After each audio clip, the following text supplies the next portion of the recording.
खुलुमबाय दिनैनि गोथार फुंबिलि समाव बाथौ बिबुंसारनि जानानै जों दंफैयो सोनाब बंग रायजोनि नैबे दार्जिलिं जिल्लानि सिङाव थानाय उत्तर पलास गामिनि बे ओनसोलनिनो माखासे बर' माहारिनि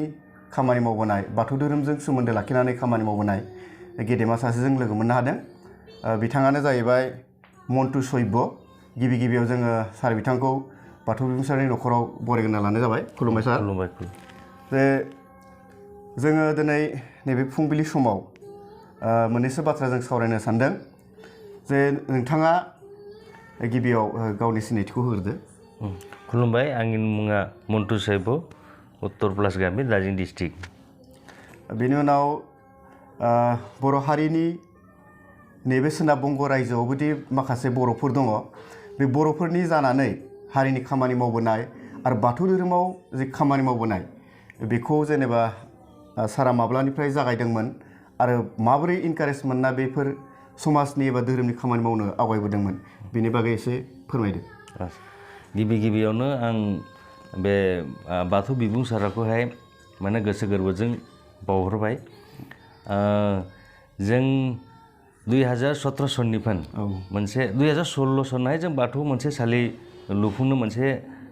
चेष्टा खालामोमोन जोंनि बे उत्तर पलास आरो मजुवा गामि मोननै गामि आरोखि जलपाइगुरि डिस्ट्रिक्ट आरो जों आंनिया जाबाय दार्जिलिं डिस्ट्रिक्ट बे मोननै गामिजों जों मोनसे बाथौसालि शिबनि मन्दिर आरोखि ओमफ्राय बिनि खाथियाव जोङो बे बाथौ सिजौआ गायसननानैहाय जों फुजा होनायनि मोनसे आरि जाबाय आरोखि माने सावरायलायबाय जों मोननै गामिजोंहाय उत्तर पलास आरो मजुवा बस्ति जाबाय जलपाइगुरि डिस्ट्रिक्ट जोंनि बे उत्तर पलासआ दार्जिलिं डिस्ट्रिक्ट तो बे 2016 बे जोङो माने बैजोंबो सावरायनानै मोनसे मेटार जाबाय ओमफ्राय जों बे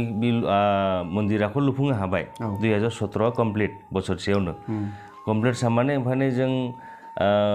जोंखौहाय बे गुमै दिल्लासै जोङो बियो बुंबाय मन्दिरखौ लुला माने 5 धामि लुनांगौ जोङो आसामावहाय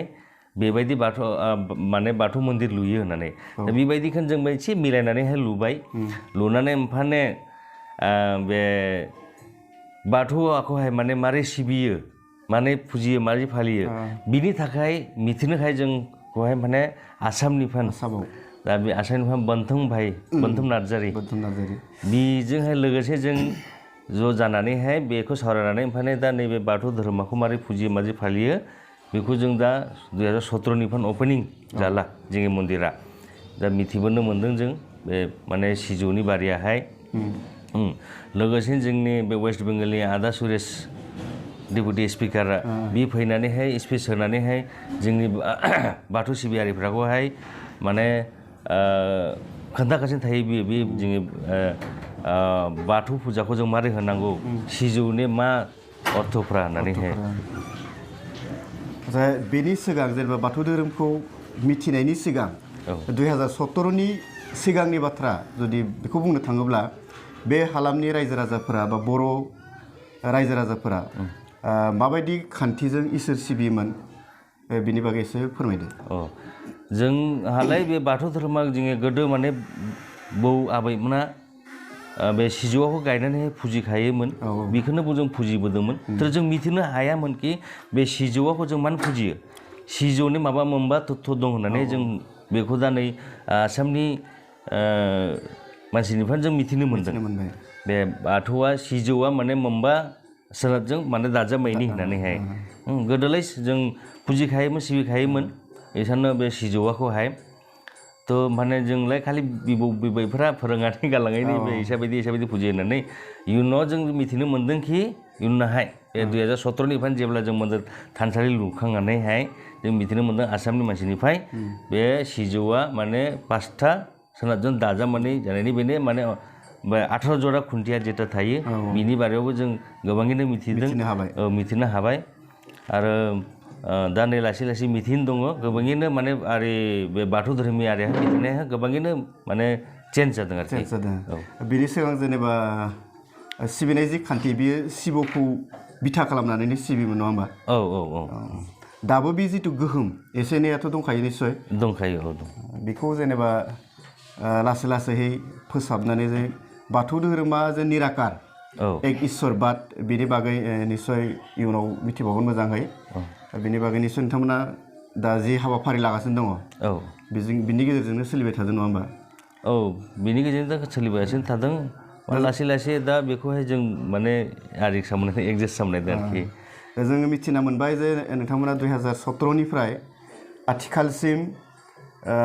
नैबे समाव थामहिनबा शिबरात्रिजों लोब्बा लाखिनानै बाथौ धोरोमनि माखासे हाबाफारि लाफानानै खामानि मावबोदों बिनि बागै एसे फोरमायना होदो बे शिबरात्रिजों लोब्बा लाखिनानै जि नोंथांमोना खामानि मावबाय थादों बा दिनैनिफ्राय जानो गोनां जे हाबाफारिफोर बेखौ माबोरै आयोजन खालामो बेयाव मा दिन्थिनो नागिरो आदसा औ जोंहाथ' माने बोसोरै माने आसामनि देउरि आरो ओमफ्राय आर'ज हानजा बिसोरखौ जों बोसोरै लिंहोखायो 17, 18, 19, 20, 21 बेगथा माने 4थि बोसोर जाबाय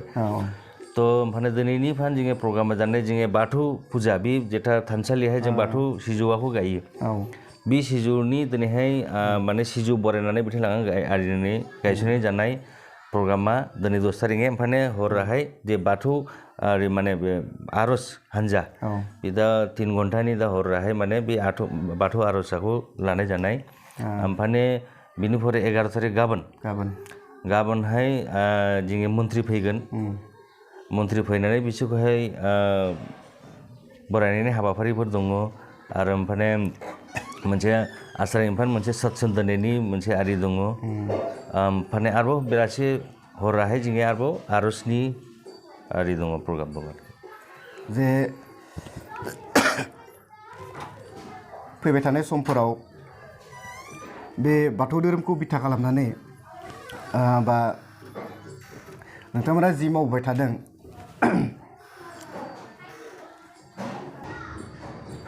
बावैसो सिगाङाव जेनेबा आदाया खोन्थाबाय जे बोसोरसेनि गेजेरावनो बेवहाय बाथौ थानसालि एबा बाथौ मन्दिर लुफुंनो हाबाय बेसेबां गिदिर खामानिखौ बोसोरसेनि गेजेराव मावफुंनो हानाया खोब बाख्नायथाव आरो साबायखर होथावना बे थानसालिखौ लुनायाव जे सारमोना माबोरै मेनेज खालामनानै बेखौ लुफुंनो हादोंमोन एथ' गोख्रैयै जेनेबा माने बेहाय जोङो दा बुंनो थाङोब्ला बेदगाराबो दङ बेदगारानिबो आरो ओमफ्राय जोङो मजुवा आरो उत्तर प्लास बे मोनथाम गामिजों बैजोंबो जों राङाखौ दिखांलायनानै लुफुंनायनि आरो जोंजों लोगोसे मावग्रा बिजनेस मावग्रा लोगोफ्राबो हेफाजाब होनानैहाय बे मन्दिरखौ जों लुफुंनो हानायनि आरोखि खोब गोजोनथाव बाथ्रा थारैनो रायजो राजाफोरा बेवहाय गोबां मदद होदों नङा होमबा औ मदद होदों दा बेखिनियाव जेनेबा जों मिथिगौ सोनाब बंग'आव दार्जिलिं जि जिल्ला बे दार्जिलिं जिल्लाया मोनसे टुरिजिम मोनसे प्लेस बे हिसाबै जे भबिष्यताव जे नोंथांमोना माबा मोनसे परिकल्पना दङ नामा जे जोङो बे जि टुरिजिम प्लेसाव जोंनि बाथौ थानसालिनि महरखौ एसेब्लाबो जेनेबा दिन्थिहैनो हानाय जेराव टुरिजिमफोर फैयोब्ला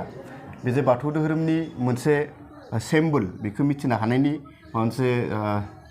बाथ्राफोर सानदों नामा औ बेखौलाय जोङो साननायनि दंखायो जिहेथु माने टुरिजिमफोर जोंनि लोगोफोर फैला बायरायाव फैला जों दिन्थियो जोङो बे बाथौ मन्दिर लुफुंनो हानायनि साखाथियावहाय बे जोंनि सिजौआखौहाय जों फुजियो बे दंफां जोङो माने गोथां मोदायखौ जों फुजियो होननानैहाय जों बेखौ खोन्थायो बे सिजौआखौहाय टुरिजिमफोर फैला बे लोगोफोर फैला जों दिन्थियो आरोखि जों जेराव जेनेबा टुरिजिम प्लेस मेन दार्जिलिंनि जि टाउन बा सिटि बै जायगायावबो बेफोरबायदि माबा मोनसे सिन्था खालामदों बेबस्था बेखौ दा बेबस्था लाथ'वाखै अब्ला जों आसा खालामनो हायो जेनेबा बे ओनसोलनि जाय MLA MP बिथांमोनजों सावरायनानै निस्सय बै जायगायावबो जुदि बानायोब्ला बे जोंनि थाखाय खोब मोजां बाथ्रा जागोन दा सार बिथांनि खाथियाव आं मोननैसो बाथ्रा सोंबावनो सानबाय जे नैबे सोनाब बंग'आव थानाय बर'फोरखौ लानानै जे माबा मोनसे मोजां सिमां नुनानै आदामोना गोबां समनिफ्राय खामानि मावबोदों बिनि जि एक्सपिरियेन्स बिनि बागै एसे फोरमायदों माबोरै सहाय खालामो रायजो राजाफोरा माबायदि जाजानायखौ लुबैयो आरो बिनि सायाव बेसेबां माबायदि जाबावनायखौ लुबैयो इयुनाव बेवहाय आं बुंनो दा गोदोनिफ्रायनो फुजिखादों सिबिखादों जों गोबां माने आसामनिफ्राय जों बे बाथौ धोरोमखौहाय पुरा गोबाङैनो मिथिनो मोन्दों बे जों मेन आर'ज मेथाइयानो बे जों आर'ज मेथाइखौहाय जों खोनाब्ला जेन गोजांस्रोलायो आरोखि जों माने जोंनिबोसो मोनसे प्रार्थना दङ बे माने आर'ज माने एकदम बेखौ जों खोनासंनो मोननानै सोलोंनोहाय पुरा माने चेष्टा दङ आरो रायजो राजाफ्राबो बेखौहाय माने सोलोंनोहाय लाखिनो नागिरदों आरो माने 2017निफ्राय जे जों माने बे आर'ज हान्जा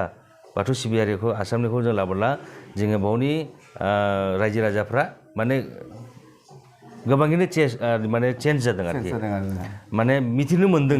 आं दहायनो बे सिगाङाव बुंखामोन बे गोबाङै मिथिनोहाय चेष्टाबो खालामदों आरो मिथिनोबो हादों जोंलाय खेब माने आसामावबो थांनानै मिथिना फैबाय उदालगुरि डिस्ट्रिक्टआ पुरा एकदम बेरायनानै फैबाय जों बोनथों भाइयानो जोंखौ बेरायहोआमोन माने बाथौ सालियाव माने एकदम ओनसोलाव फैदों आदानि खुगानिफ्राय बोनथुम नार्जारिनि बाथ्राखौ खोनाबाय थादों बे नोंथांमोना नैबे बाथौ धोरोमखौ लाबोनाय एबा बिनि बागै जि गोहोम खोख्लैनाय बेयाव बोनथुम नार्जारिनि जि गोहोम बेखौ नोंथांमोना माबायदि मोनदाङो एबा माबायदि बुंनो नागिरो एकदम माने इमान गोसो गोरबोनिफ्राय जों बेखौहाय बावो जों बे माने बेंगल होनना बुङोब्ला जलपाइगुरि डिस्ट्रिक्ट बे जोङो बे सालुगुड़ा आरो दार्जिलिं डिस्ट्रिक्टहाय जेथनाबो जोंनि बाथौ सिबियारिफ्रा माने बेखौ एकदम इमान बायदि गोजोननाय मोनो माने जोंखौहाय फोरोंफैदों बियो माने बुजायफैदों माने बे बाथौ धोरोमा माबायदि जिनिस होननानै बेजों लोगोसेनो जोंनि आदा सुरेश इसोरारि बे जोंनि वेस्ट बेंगलनिनो आरो खरदाङा बिबो माने लोगोसेनो बिसोर सानैया एकदम गोरोबनानैहाय फोरोंदों नुदों मिथिनोबो हादों मिथिनोबो एकदम पुरा रायजो राजाफ्रा मिथिनो सानदों बोनथों भाइयाखौ जों एकदम पुरा एकदम गोसो गोरबोजों साबायखर बयबो एकदम साबायखर बावखायो बेखौहाय माने नोंथांमोननि बाथौ धोरोमनि फारसे जि दरजा खेवनाय बोनथुम नार्जारिखौनो बुंनांगोन नङा होमबा बेखौनो बुंनो दा जोबनाय बिथिङाव आं आदानिफ्राय जे बे अकल वेस्ट बेंगलनि सिङाव थानाय बर'फोर जेसेबांखिनि बर'फोर दङ बिथांमोनखौ बाथौ धोरोमनि बागै एबा हारिखौ बर' जाथि हिसाबै हमथाना लाखिनो थाखाय मा मेसेज होनो लुबैयो आरो दा बे धोरोमनि गेजेरजों नैबे जिनिसखौ हमथाना लाला एकदम मोजां जायो माने जोंनि सोनाब बंगआवलाय गोदोनिफ्रायनो माने फुजिफैखायो फालिफैखायो आरोबो बे आसामनिफ्राय जिहेतु जोंखौहाय माने फोरोंनाय आरो बे दामनाय देनायबो बेखौबो फोरोंनोहाय सानदों बेखौबो जों लासैयै लानो सानदों आरो एसानो जों संगठनखौहाय बांहोनानैहाय थानो लुबैदों गोजोननाय थाबाय सार बिथांजों जों दसे सम सोनाब बंगनि सिङाव थानाय